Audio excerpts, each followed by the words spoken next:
नमस्कार, बहुत बहुत स्वागत है आपका A to Z news update में। मैं आपके साथ राकेश कुमार सुखवाली। देखिए, सेक्टर 16 में संपर्क से समर्थन कार्यक्रम का आयोजन किया गया है, जिसमें सभी विधानसभा 89 के सभी जो प्रत्याशी हैं इस समय मौजूद हैं। और देखिए, सभी प्रत्याशी इस समय मौजूद हैं। इस कार्यक्रम में मंच पर उपस्थित भारतीय जनता पार्टी के जिला अध्यक्ष बैराज कुमार बोरा जी, हमारे फरीदाबाद नगर निगम के लिए 32 से भाई विनोद भाटी जी,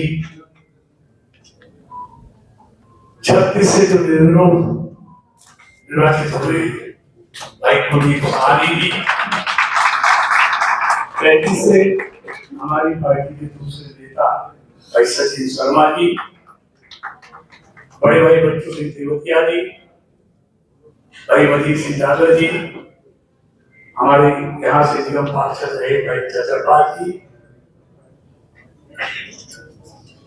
अपने पार्टी के जिला उपाध्यक्ष पंकज रामपाल जी, भाई गिरधर जी, सबके नाम लूंगा तो हमारे जिला मोर्चा के अध्यक्ष सौमित्र अरोड़ा जी, मंच पर बैठे हुए पार्टी के सभी वरिष्ठ नेतागण और मेरे सामने बैठे हुए आदरणीय भाई बहनों, आप सब जानते हैं कि 2 तारीख को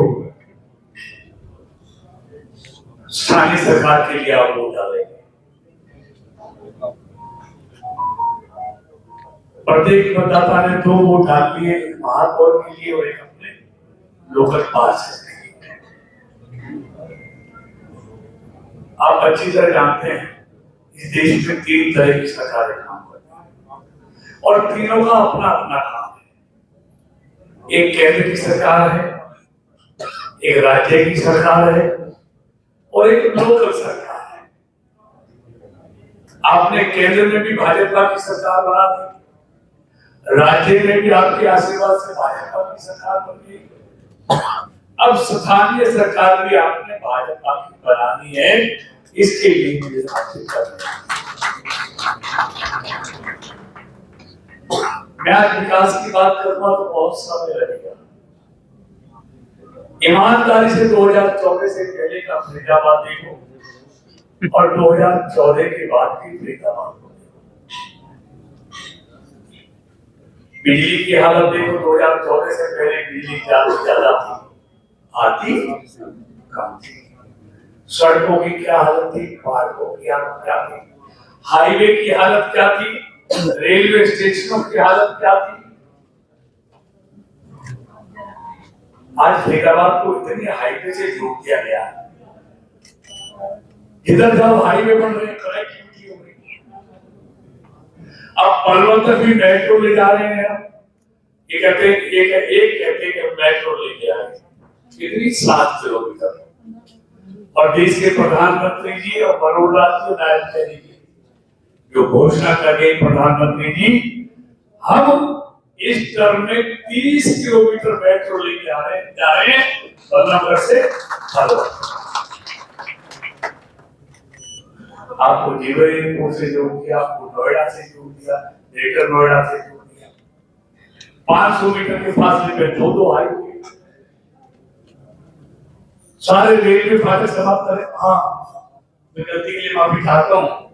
हमारे जिला के प्रभारी मित्तल जी और हमारे यहाँ के लोकप्रिय विधायक रहे भाई नरेंद्र गुप्ता जी,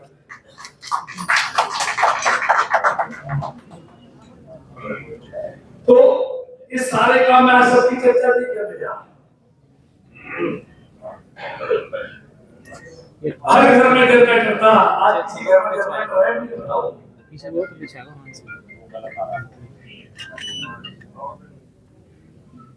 नहर पार जाने के लिए हर पुल पे जाम लगता था, आज एक दर्जन रोड लेने की पुल बना दिए। इस सेक्टर की सड़कें नरेंद्र गुप्ता जी ने बनाई, देखिए कैसी बनी, पहले कैसी थी अब कैसी है। कमिश्नरी बनाना हो, FMDA बनाना हो, स्मार्ट सिटी लाना हो, पासपोर्ट ऑफिस फरीदाबाद में बनवाना हो, और जितने रेलवे फाटक हैं इस बॉर्डर से लेके वहां तक सब पर आरओबी या आरयूबी, एक भी रेलवे फाटक आपको नहीं मिलेगा। सब पर काम कर रहा है, कहीं रुकना नहीं। महिलाओं की कॉलेज नारा हो, नौजवानों के लिए 1000 करोड़ की स्किल डेवलपमेंट यूनिवर्सिटी ला, पलवल में मेडिकल कॉलेज लाना हो, हमें सबकी चर्चा नहीं।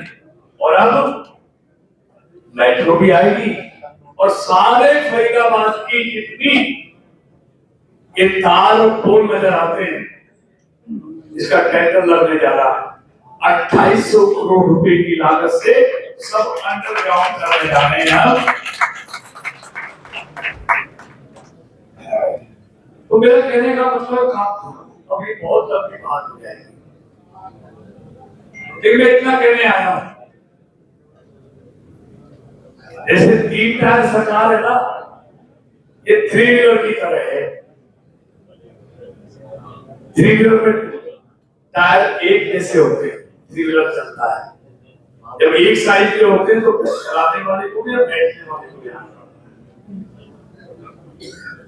2 टायर 3 व्हीलर के हो, एक उसमें मोटरसाइकिल वाला, तो 3 व्हीलर न चलाने वाले को आनंद आएगा, न बैठने वाले को आनंद आएगा। इसलिए 3 व्हीलर में 2 टायर आपने एक साइड पे डाल दिए, अब तीसरा 2 तारीख को आपने डालना है। एक बात मैं और कहना चाहता हूं, मैं 46 साल से गवर्नमेंट कॉलेज फरीदाबाद से चुनाव लड़ना शुरू, 46 साल के चुनाव लड़ते और आपको भी चुनाव लड़वाते हुए इससे ज्यादा समय हो गया। लेकिन ईमानदारी से बताओ, जो हालत आज कांग्रेस की है, कभी ऐसी हालत आपने देखी?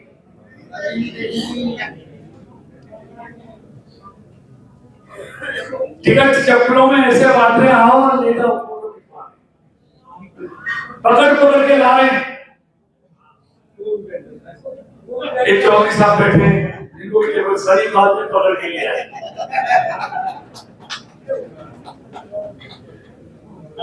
ऐसी हालत कभी कांग्रेस की देखी? क्यों हुई? देश में हुई, प्रदेश में हुई, और अब फरीदाबाद में होने जा रही है। लोग कैंडिडेट नहीं मिले उनको, और सबसे बड़ा एक को नॉमिनेशन करके उठा के लेके दूर पहुंचा दिए, कहीं बैठ ना जाए, उठा के लेके सबको।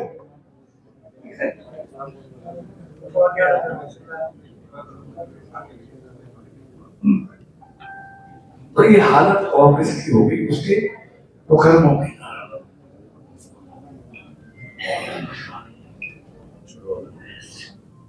आज मैं इनकी स्टार प्रचारकों की सूची पढ़ रहा था, प्रदेश की निकाय चुनावों के लिए स्टार प्रचारकों की सूची जारी है, प्रदेश की भी और जिले की भी। अरे इस स्टार प्रचारकों को चुनाव लड़वा देते मजा आ जाता,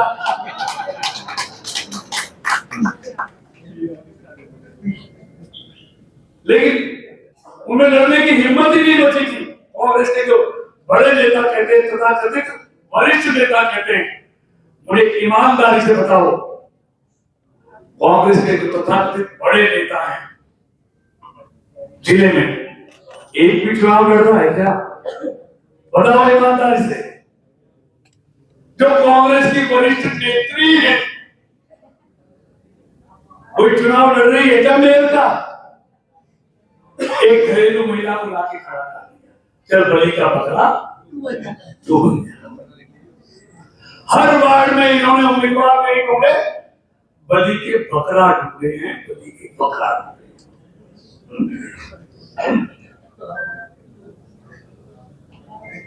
अब हम देखेंगे जो स्टार प्रचारकों की सूची इन्होंने जारी की है, कौन कौन प्रचार करने आता है।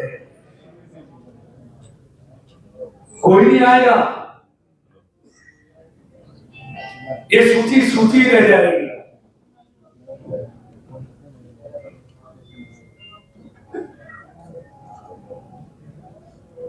मैं आपके भरोसे से आज ये बात कह रहा हूं, नोट कर लेना। किसी अहंकार के कारण नहीं, आत्मविश्वास के कारण, और सामने कोई नहीं है इस कारण से। जैसे 3 बार से दिल्ली में कांग्रेस की जीरो आ रही है ना, फरीदाबाद में भी इस बार 46-47 की जीरो आ रही है। ये बात नोट कर लीजिए। जिनको टिकट दिए वो प्रचार ही नहीं करो, प्रचार करने जाए जो भी गली के बकरे हैं बेचारे प्रचार करने कहां है।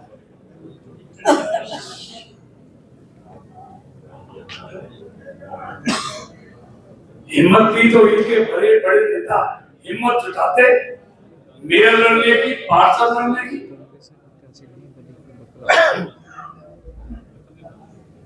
लेकिन लड़ने से पहले ही हथियार डाल दिए, वॉक ओवर दे दिया। ईमानदारी तो ये है कि हमको भी लड़ने में आनंद नहीं आ रहा।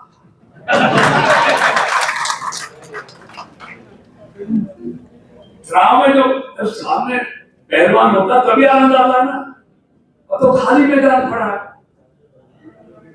अब तो हम इसलिए सफाई कर रहे हैं कहीं हमारे भाई बहन ये ना समझे जीत तो रहे, वोट डालने की क्या जरूरत है।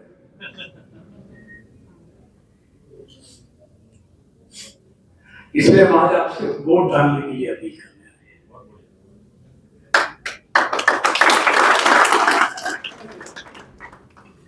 क्योंकि हमने रिकॉर्ड बनाना है। मैंने पहले भी कहा था, फरीदाबाद का महापौर का चुनाव इस बार देश में जितने भी महापौर के चुनाव जीते हैं आज तक, फरीदाबाद के लोग उस रिकॉर्ड को इस बार तोड़ने जा रहे हैं।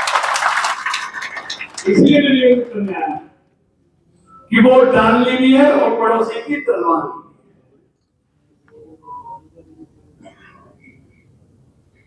और सबने 2 बटन दबाने, 36 नंबर बांट 46 से 36, ये भी ध्यान रखना है। तो मुझे ईमानदारी से बताओ, वोट डालने जाएंगे ना सब? हाथ खड़ा करके बताओ ईमानदारी से। और पड़ोसियों को लेके भी जाएंगे ना? भाई मेरे को तसल्ली जब होगी 2 तारीख को, जब लोकसभा से ज्यादा मतदान आप नगर निगम के चुनाव में करोगे।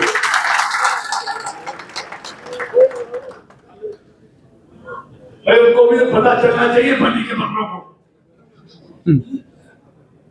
कि ऐसे मैदान छोड़ने से काम नहीं चलता।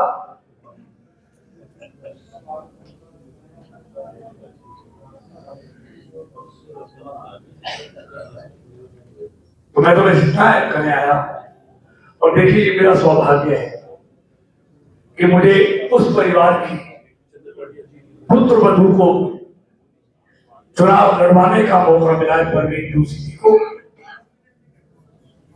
जिनके ससुर जी और संदीप जोशी के पिताजी आदरणीय स्वर्गीय रमेश जोशी के अध्यक्ष रहते हुए मुझे पहली बार विधानसभा का चुनाव लड़ने का मौका मिला और हरियाणा में मंत्री बने। पार्टी के प्रति ऐसा समर्पित परिवार,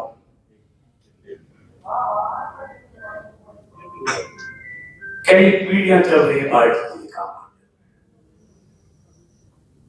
इनके बड़े भाई कुलदीप जोशी जी बैठे, तो इसलिए मेरे लिए सौभाग्य की बात है कि उस परिवार की पुत्र वधू के लिए हम वोट मांगने हर मीटिंग में जा रहे हैं। और देखिए स्वर्गीय रमेश जोशी जी की पिछली श्रद्धांजलि यही होगी कि एक अच्छे रिकॉर्ड के साथ हम परवीन जोशी जी को यहां से दिखाएं। यही निवेदन करने आया था। बहुत बहुत धन्यवाद। भारत माता की, भारत माता की, भारतीय जनता पार्टी जिंदाबाद, जिंदाबाद।